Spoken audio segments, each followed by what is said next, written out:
എല്ലാവർക്കും ഒരു പുതിയ വീഡിയോയിലേക്ക് സ്വാഗതം. ഒരു പുതിയ വർഷത്തിലേക്ക് നാം കടന്നു കഴിഞ്ഞു.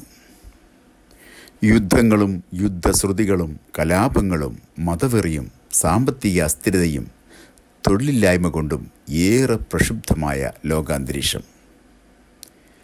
കഴിഞ്ഞ നൂറ്റാണ്ടിൻ്റെ ആരംഭത്തിൽ ലോകമഹായുദ്ധങ്ങളാൽ കഷ്ടപ്പെട്ട ലോകജനത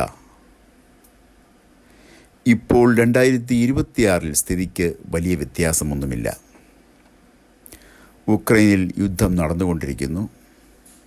പല ലോകരാജ്യങ്ങളും ഇന്നും പട്ടിണിയുടെയും പ്രകൃതിക്ഷോഭങ്ങളാലും വലയുന്നു. തീവ്ര മതസ്ഥർ നടത്തുന്ന കലാപങ്ങൾ, അങ്ങനെ ഇന്നും സ്ഥിതി വലിയ വ്യത്യാസമൊന്നുമില്ലാതെ തുടരുന്ന കാഴ്ചയാണ് നാം കണ്ടുകൊണ്ടിരിക്കുന്നത്. കഴിഞ്ഞ നൂറ്റാണ്ടിൽ, അതായത് 1901 ജനുവരി 1 ആധുനിക പെന്തക്കോസ്ത് സഭയുടെ ആരംഭമായി ലോകം കണക്കാക്കി വരുന്നു.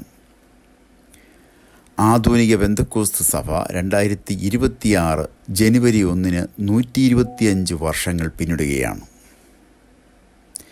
കഴിഞ്ഞ 1.25 നൂറ്റാണ്ടുകൊണ്ട് ഈ സമൂഹം ലോകത്ത് വളരെയേറെ ശക്തി പ്രാപിച്ചു എന്ന് പറയാതെ വയ്യ. ഏഷ്യയിലും യൂറോപ്പിലും അമേരിക്കൻ ഐക്യനാടുകളിലുമൊക്കെ ഇന്ന് പെന്തക്കോസ്ത് സഭകൾ വളരെ ശക്തിയാർജിച്ചു കഴിഞ്ഞു.